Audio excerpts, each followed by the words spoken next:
One of the greatest players of all time, Ben Hogan, years ago explained his magic right elbow move that's transformed the game of golf ever since. Thousands and thousands of golf coaches use this to help players ball striking, club face alignments, improving the club path, overall swing sequence, you name it. I could go on here. So we're going to be taking a look at this magic right elbow move in more detail today and how you can build this into your own golf swing, and a little bonus tip at the end that I've used to help my students, as this has worked brilliantly for them. So let's jump right into it. So the magic right elbow move is all to do with what this trail arm does in the golf swing. So right elbow being the trail elbow. Now, what Ben spoke about years ago was all to do with the way we get this club working into the top of the swing like this here. If we set the club in this position here, he said, with this arm pretty much so what we call externally rotated, so moving away from the body just like this here, and we just rotate back and forth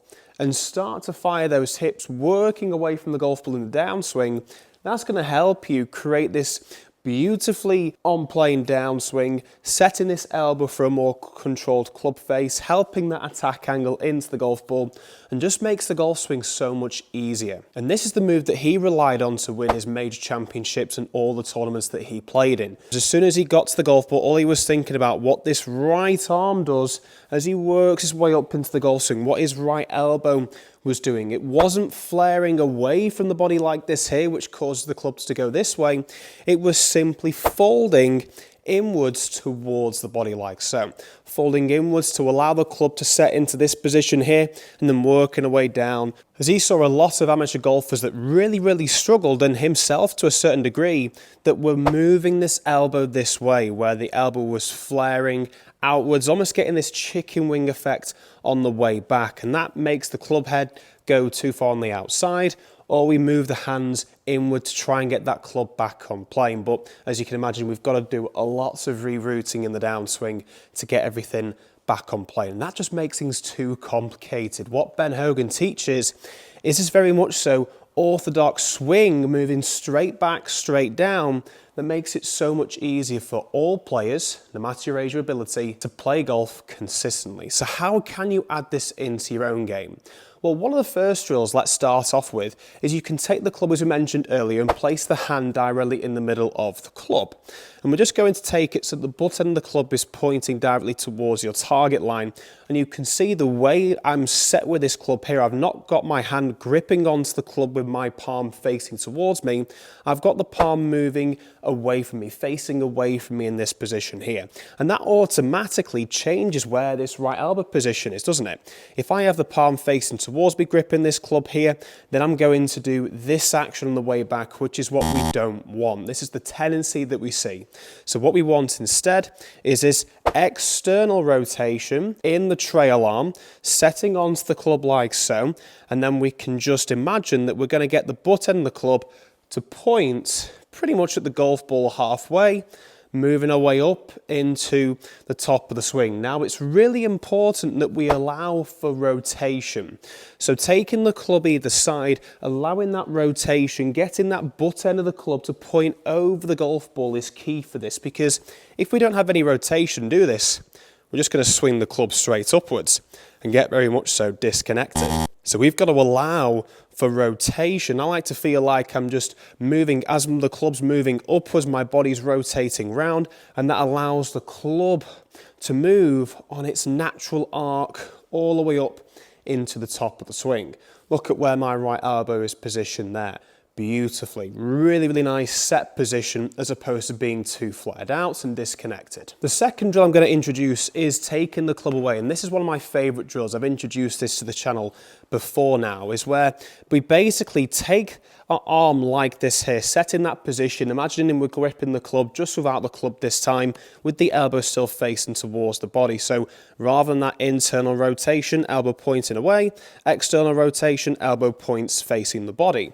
Now, what's going to happen here is that as we begin to move back, I just want you to imagine that you're allowing a bicep curl to take place with your right arm, your trail arm. So for me here, as my arm's working upwards and I'm getting this rotation moving round, that's going to allow that bicep curl to take place and set my right arm, my right elbow in a great position working back. Then we're just bringing it back down like so. And we're just working back up. So we're flexing on the way back, extending naturally on the way down. We don't want to extend and force this and get too tense, but we do want to just allow that arm to naturally extend as we make our way back down towards the golf ball. The final drill I'm going to introduce before we start hitting a couple of shots with the golf club doing this is imagining that you're a waiter or waitress in a bar. Now just bear me one sec, obviously this sounds quite weird, but just watch this. If I was to place my right palm just pretty much set on a slight little angle, hinging like ever so slightly, ensuring that that elbow is still pointing towards the body. If I just make my way up to the top of my swing now and I just imagine that I'm going to hold a load of plates, that actually now allows me to set the wrist in the right position on the way back, the elbow in the right position. Everything works just like that bicep curl to ensure that I'm holding on to the plates. What happens if I move this way with the elbow? The plates are going to fall off, aren't they? So let's make sure we're catching those plates, so we're holding on to those plates as we make our way into the top of the swing. You can see that that allows me to keep that elbow fairly close to the body, fairly connected to the body, as opposed to allowing them to fall off. So taking a club, the key to this is the grip. The grip, obviously, assuming that you have a fairly neutral grip, we're going to take the club and using our trail arm and elbow, we don't want the grip to be like this here. And we see so many golfers doing this where they'll set up, watching from this camera angle ever so quickly, where we get this trail hand to really tense up and grip over like so. Well, if I was to do that now, that's going to make it very difficult for me to get that trail arm, that trail elbow set in that position that we're after. So what I'm going to do here is taking my palm facing towards me. I'm going to face it away from me towards the camera here, ensuring now that that elbow is facing towards the body. I'm just going to twist my wrist over so the palm now is facing towards the grip and gripping it like so. So I've not moved my arm whatsoever once I've set it into this position. I've just moved my wrist onto the golf club like so. And that just makes it easier and allows that arm to be set in that correct position to do one of those feels, whether it's the right arm directly in the middle of the club shaft working upwards, whether it's the bicep curl feeling of working upwards, or holding on to those plates at the very top of our swing. Now we've got the feel for the backswing. We've tried one of those feels out and it works wonders to our game. But what should the feeling be, the key move in the downswing? Because Ben Hogan said that he likes to feel like his right elbow is staying tucked into the body, keeping it close to the body to keep everything connected.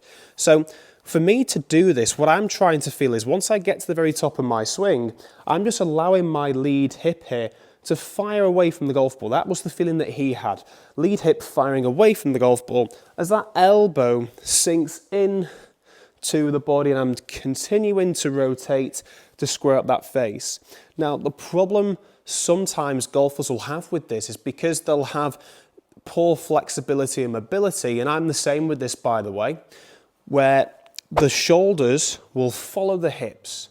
And if we get the shoulders following the hips on the downswing, look what happens. It causes the club to eventually get over the top. So then we've got to bring the club too close, early extend, and then it makes it very difficult to get that effortless downswing that we're looking for. So here's two great drills for the downswing. What I'm just going to recommend to you and the final bonus tip. So the first one is all about how we can sequence this up in the downswing. So when I set up to the club here and I move to the top, we've just identified then that if we have poorer flexibility and mobility issues, the shoulders will follow the hips and cause the club to go on the outside. So we've got to delay this action. We've got to give the club and arms time to sink back in towards the body, to get this trail elbow to sink towards the body. So how I like to feel when I do this here, and it's very similar to what we did with that bicep curl. If we get that bicep curl and work it up to the top, we just allow it to sink under the right pectoral. You can see there, the arm now is beginning to go from this flexed position here to just relaxing and extending on the way down.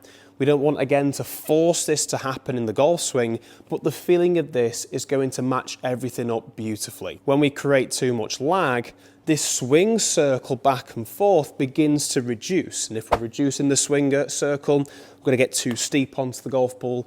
therefore have to jump upwards and out the way. So all I'm doing here is just this 3 simple steps drill. So I've got that trail arm set in position. I'm thinking about, for me, the one that works best for me is that bicep curl move, working up to the top of my swing.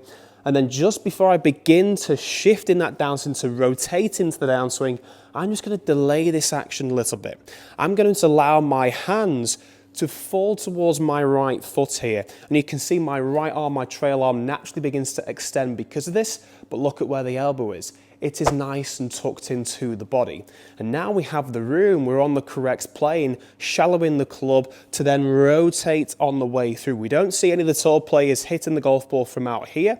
We see them bang on playing on the downswing, maybe a touch on the outside, but the majority from the shallower attack angle, because it's easier to control that club face on the way through, to hold that angle and to rotate through. So up to the top of the swing, feeling that bicep curl, setting the club down, elbow faces towards the body. Then from there we can rotate on the way through for 3. Now, just before I mention this bonus tip, I just want to give a quick shout out to GX Golf. They provide high quality golf clubs for a fraction of the price in comparison to its competitors out on the market. I've been using these gloves now for the last couple of months, really impressed with them. You can use your discount code Harry10 below to get yourself a great discount on bundle packages of 3, 6 or 9. The link will be in the description below. So this final tip, this final bonus tip that we're going to introduce here is all to do with this movement that I've just been speaking about to stop you from working the club too far over. But I see too many golfers, and I have one of my students doing this yesterday. They'd get to the top of the swing, and as they set the club down, look at how open the club face is here. Why is this club face open? The leading edge pointing on this angle. We want this to be on the same angle as our spine angle to keep things nice and square at the club face. Look what I'm doing here with my wrist, my lead wrist. Okay, look at where the GX Golf Club logo is pointing here. It's facing towards the ceiling, towards the sky, if you're going to be practicing this out on the driving range. So we want to be ensuring that we're allowing that wrist to set with the GX logo facing towards the ground. And look what that does to the club face. So in simple terms, I'm ensuring that my GX logo faces towards the ground, and look at what that does to my right wrist here.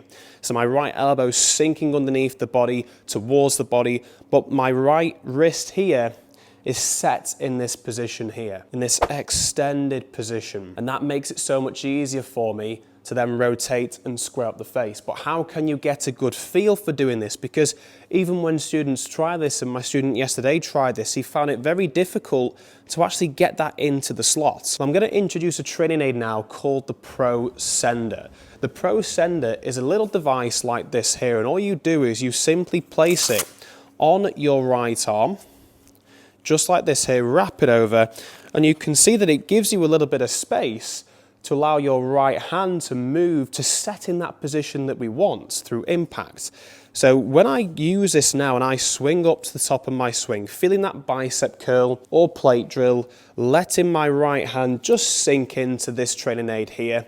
And then from there, I'm just holding that angle as my way come my way down. Look at where the GX logo is pointing, closer to the ground, as opposed to getting in this extended position with the lead wrist, GX logo facing the ceiling, opens the face, but look at where that training aid is there. There's a massive gap there.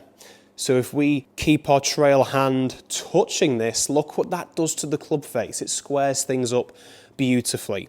So this bonus tip is setting that right hand in that hinged position here, right palm facing towards the ball, the feeling of the glove logo pointing at the golf ball to help you set in that position. The Pro Sender just makes it so much easier to give you that right feel for this straight away, time and time again. So we're just working up to the top, feeling that bicep curl or the plate drill with the arm externally rotated, elbow facing towards the body.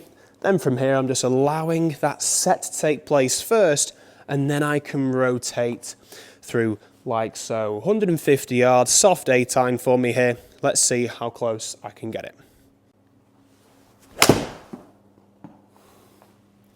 Come on. That's looking good. It was a good strike. Yeah, I'll take that, starting to check up to the pin. Yep, nice and safe on the green. Good strike as well. By the way, you can get this training aid from Golf Swing Systems. I'll leave the link in the description below. Thanks for watching. Feel free to check out this video if you're looking for more fantastic tips on the downswing, and why not subscribe, as I'm posting content like this every single week to help you further improve your golf game. Thanks for watching, and we'll see you in the next one.